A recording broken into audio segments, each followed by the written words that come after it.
wabarakatuh. Selamat pagi anak-anak. Bagaimana kabarnya hari ini? Semoga kita semua ada dalam keadaan sehat walafiat. Amin. Sebelum memulai kegiatan pembelajaran hari ini, alangkah baiknya kita berdoa terlebih dahulu. Berdoa menurut kepercayaan masing-masing dimulai. Selesai. Untuk mengecek kehadiran kalian, silahkan kalian isi daftar hadir pada link yang telah Ibu bagikan sebelumnya di WA Group. Oke, apakah semua sudah siap untuk belajar biologi hari ini? Semua harus sudah siap dan tetap semangat ya untuk mengikuti pembelajaran biologi hari ini. Meskipun pembelajaran biologi hari ini dilakukan secara daring. Nah, pada pertemuan hari ini kita akan membahas mengenai materi virus. Sebelum ke materi virus, ada yang masih ingat materi apa yang kita telah pelajari sebelumnya? Ya, materi yang kita telah pelajari sebelumnya adalah mengenai keanekaragaman makhluk hidup. Nah, sebelumnya telah kita ketahui bahwa di dunia ini terdapat berbagai macam makhluk hidup dengan berbagai macam karakteristik yang berbeda, sehingga dikenal dengan istilah keanekaragaman makhluk hidup. Nah, tentu saja kita semua sudah tidak asing lagi ketika mendengar istilah virus, apalagi di masa pandemi seperti saat ini. Nah, apa sih virus itu? Apakah virus termasuk ke dalam makhluk hidup?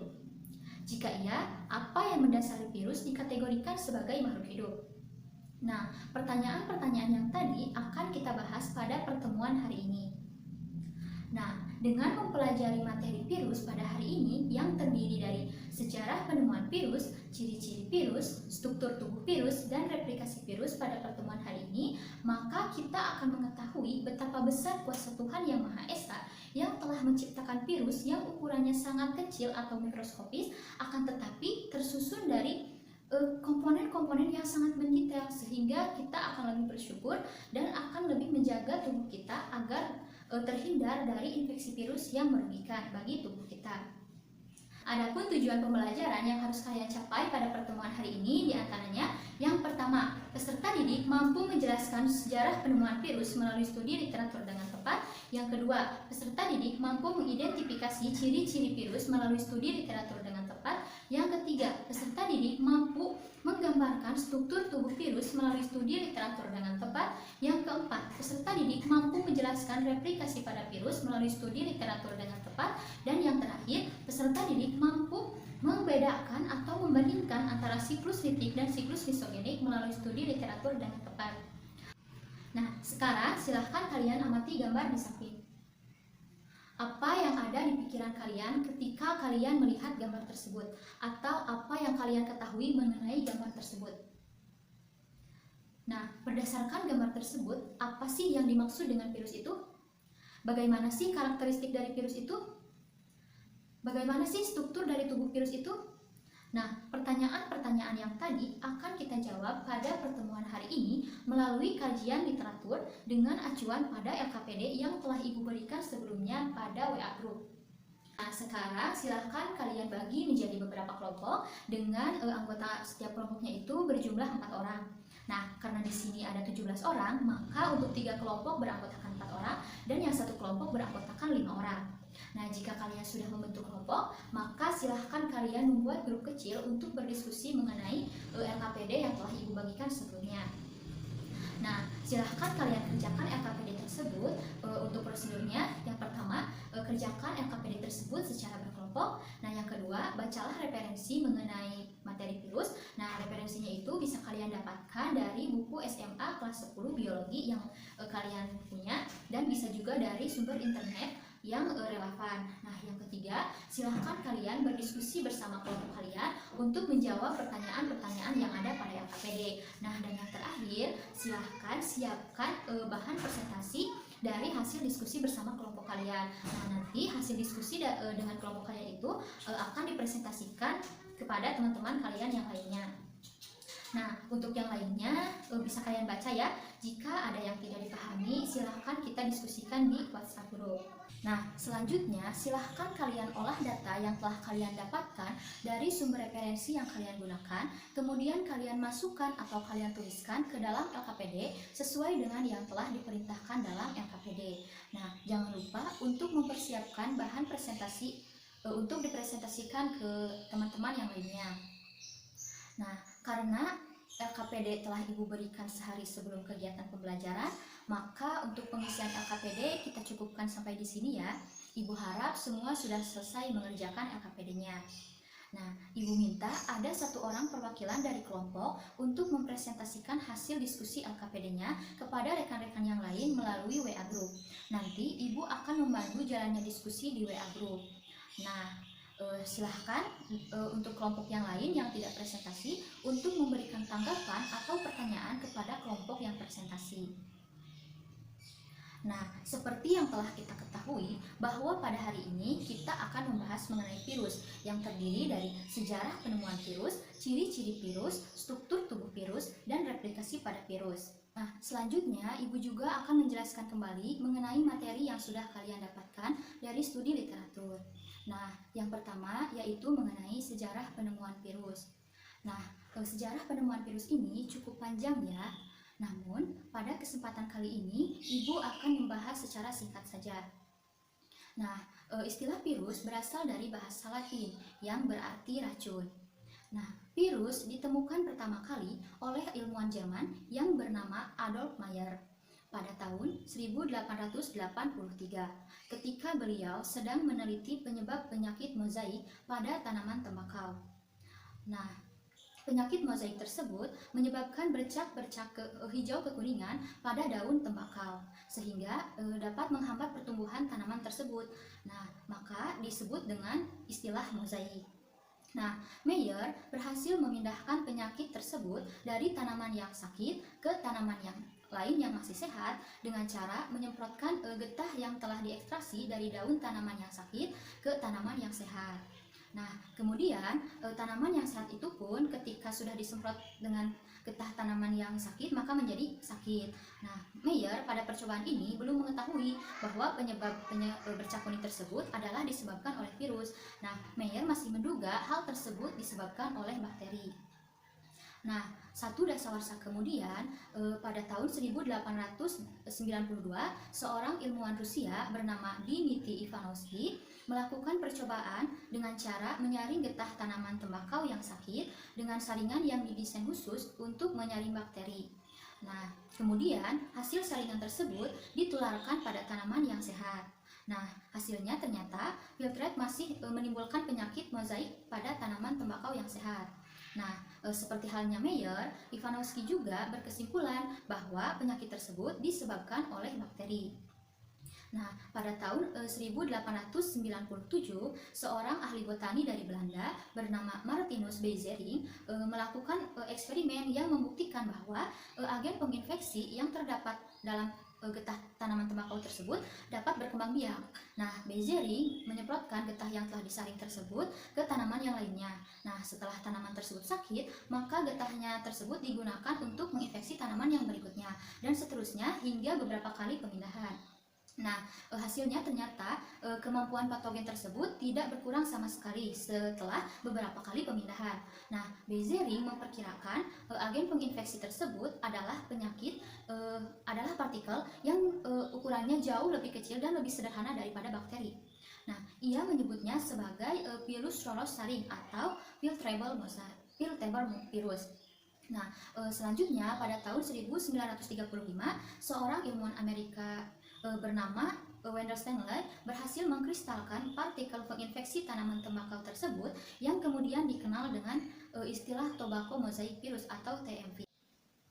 Nah, yang selanjutnya yaitu mengenai ciri-ciri virus. Apa saja sih ciri-ciri virus itu? Nah, berdasarkan sifat-sifatnya, virus memiliki ciri di antaranya yang pertama, struktur tubuh virus sangat sederhana, yaitu hanya terdiri dari asam nukleat berupa DNA atau RNA dan terdiri dari protein yang berupa kapsid. Nah, sehingga virus dalam tingkat organisasi kehidupan termasuk ke dalam makhluk hidup molekuler. Nah, yang kedua, virus hanya dapat bereplikasi di dalam sel atau jaringan yang hidup, sehingga virus disebut dengan parasit obligat intraseluler. Nah, yang ketiga, pada umumnya, virus tidak memiliki membran plasma, sitoplasma, dan ribosom, sehingga virus tidak disebut sebagai sel. Nah, yang keempat, virus dapat dikristalkan, akan tetapi apabila virus berada di dalam sel atau jaringan hidup, maka virus virus mampu mengadakan replikasi. Nah, sehingga virus disebut sebagai makhluk peralihan. Nah, untuk ukuran virus memiliki ukuran yang sangat kecil, bahkan jauh lebih kecil daripada bakteri. Nah, ukuran virus itu berkisar antara 20 sampai 300 milimikron, di mana 1 mikronnya itu sama dengan 1000 milimikron. Nah, untuk mengamati virus, maka diperlukan mikroskop elektron yang pembesarannya itu bisa mencapai 50.000 kali. Nah, sedangkan untuk bentuk virus itu memiliki bentuk yang bervariasi, ada yang berbentuk oval, silinder, polihedral, bahkan kompleks. Nah, untuk virus yang berbentuk kompleks terdiri dari kepala yang berbentuk polihedral, ekor yang berbentuk silinder, dan serabut ekor. Nah, virus berbentuk kompleks itu contohnya adalah virus bakteriofag, yaitu jenis virus yang menginfeksi bakteri. Nah, yang selanjutnya yaitu mengenai struktur tubuh virus. Nah, dapat dilihat pada gambar. Gambar tersebut merupakan contoh struktur tubuh dari virus bakteriofag, di mana bagian-bagiannya itu terdapat kepala, leher, dan ekor. Nah, kepala pada virus pada gambar ini berbentuk polihedral. Nah, yang di dalamnya itu terdapat asam nukleat berupa DNA atau RNA. Nah, asam nukleat pada bakteriofag ini adalah berupa DNA. Nah, asam nukleat ini berfungsi untuk mengendalikan aktivitas replikasi virus. Nah, pada bagian luar kepala virus diselubungi oleh suatu protein pelindung yang disebut dengan kapsid. Nah, kapsid ini tersusun dari unit-unit protein yang disebut dengan kapsomer. Nah, fungsi dari kapsid ini adalah memberi bentuk pada virus sekaligus sebagai pelindung virus dari kondisi lingkungan yang merugikan bagi virus. Nah, yang selanjutnya yaitu ada bagian leher. Nah, apa sih fungsi dari bagian leher ini? Nah, fungsi dari bagian leher ini adalah sebagai penghubung antara kepala dan ekor pada virus. Nah, yang selanjutnya ada bagian ekor. Nah, ekor ini berfungsi untuk melekatkan diri dan sekaligus sebagai alat menginfeksi ke sel inang yang diserangnya. Nah, pada bagian ekor ini memiliki struktur tambahan, yaitu berupa serabut ekor, selubung ekor, dan lempengan atau papan dasar. Nah, pada setiap ujung serabut ekor terdapat reseptor yang berfungsi untuk menerima rangsang. Nah, yang selanjutnya yaitu mengenai replikasi pada virus. Nah, perkembangbiakan pada virus disebut juga dengan replikasi atau sintesis protein virus. Untuk berkembang biak, virus harus menginfeksi sel inangnya. Nah, proses reproduksi virus terdiri atas 2 siklus, yaitu ada siklus litik dan siklus lysogenik. Nah, yang pertama yaitu mengenai siklus litik.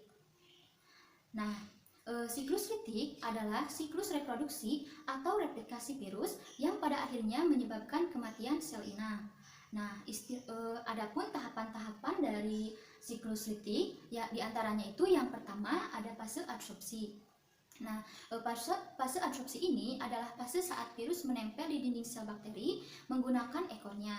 Nah, setelah menempel, maka virus akan mengeluarkan enzim lisozim yang berfungsi untuk melubangi dinding sel bakteri. Nah, yang kedua ada fase injeksi atau fase penetrasi. Nah, fase ini adalah fase saat fag menyuntikkan isi fag yang berupa DNA atau RNA ke dalam sel bakteri.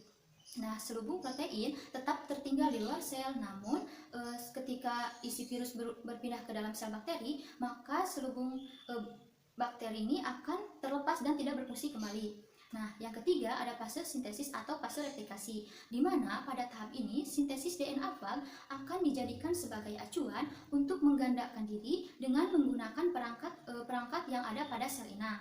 Nah, yang selanjutnya yaitu ada fase perakitan. Nah, pada fase ini komponen-komponen virus yang masih terpisah antara kepala, ekor, dan serabut ekor akan dirakit sehingga menghasilkan virus yang utuh. Nah, yang terakhir ada fase lisis. Nah, pada fase lisis, virus akan menghasilkan enzim lisozim kembali untuk menghancurkan dinding sel bakteri. Ketika dinding sel bakteri telah hancur, maka bakteri akan mengalami lisis atau pecah dan virus-virus baru akan keluar untuk mencari sel inang yang lain. Nah, yang selanjutnya yaitu siklus lisogenik. Nah, siklus lisogenik merupakan siklus replikasi virus tanpa menghancurkan sel inang. Dengan kata lain, DNA atau RNA virus berintegrasi atau bergabung ke dalam kromosom bakteri yang disebut dengan profag. Nah, apabila bakteri yang telah terinfeksi virus melakukan pembelahan sel berulang kali, maka profag akan ikut bereplikasi pada setiap pembelahan sel. Nah, adapun tahapan dari siklus lisogenik diantaranya yang pertama ada fase absorpsi dan injeksi. Nah, pada tahap ini hampir sama dengan tahap absorpsi dan injeksi pada siklus litik. Nah, virus melakukan penetrasi dan memasukkan DNA-nya ke dalam tubuh bakteri. Nah, yang kedua ada fase penggabungan, di mana DNA virus akan bergabung dengan DNA bakteri membentuk DNA profag. Nah, selama tahap ini DNA harus dijaga agar tidak aktif oleh protein reseptor virus. Nah, yang selanjutnya yaitu ada fase pembelahan. Nah, jika bakteri membelah diri, profag akan ikut membelah. Nah, sehingga jika bakteri menghasilkan 2 sel anak, maka masing-masing sel anak tersebut akan mengandung profag. Dengan demikian, maka jumlah profag akan mengikuti jumlah sel bakteri yang ditumpanginya. Nah, proses ini akan berlangsung terus dan pada kondisi tertentu di mana profag dapat aktif. Nah, mungkin itu yang dapat Ibu sampaikan untuk melengkapi materi yang telah kalian dapatkan dari studi literatur. Nah, jika ada yang ingin ditanyakan, bisa di grup WhatsApp ya. Nah, adapun kesimpulan yang dapat kita ambil pada pertemuan hari ini, yang pertama, virus berasal dari bahasa Latin yang berarti racun. Virus ditemukan pertama kali oleh seorang ilmuwan Jerman bernama Adolf Meyer pada tahun 1883 ketika beliau sedang meneliti penyebab penyakit mozaik pada tanaman tembakau. Nah, untuk struktur tubuh virus, virus itu terdiri dari kepala, leher, dan ekor, di mana pada bagian dalam kepala terdapat asam nukleat, di mana asam nukleatnya itu bisa berupa DNA atau RNA, dan pada bagian luar kepala virus diselubungi oleh protein yang disebut dengan kapsid. Nah, pada umumnya virus tidak memiliki membran plasma, sitoplasma, dan ribosom sehingga virus tidak disebut sebagai sel. Nah, untuk replikasi virus, virus itu dapat bereplikasi atau bereproduksi atau berkembang biak dengan 2 cara, yaitu ada siklus litik dan ada siklus lisogenik. Nah, mungkin hanya itu yang dapat Ibu sampaikan pada kesempatan kali ini. Mohon maaf atas segala kekurangan dan kekeliruan. Jangan lupa kalian isi soal post-test yang akan Ibu bagikan di WA Group untuk mengukur apakah tujuan pembelajaran hari ini tercapai atau tidak. Nah, jangan lupa kalian pelajari materi yang akan dibahas pada pertemuan selanjutnya. Nah, dan jangan lupa juga pelajari kembali materi mengenai virus ini. Nah, sebelum mengakhiri kegiatan pembelajaran pada hari ini, alangkah baiknya kita berdoa terlebih dahulu. Berdoa menurut kepercayaan masing-masing dimulai. Selesai. Terima kasih. Wassalamualaikum warahmatullahi wabarakatuh.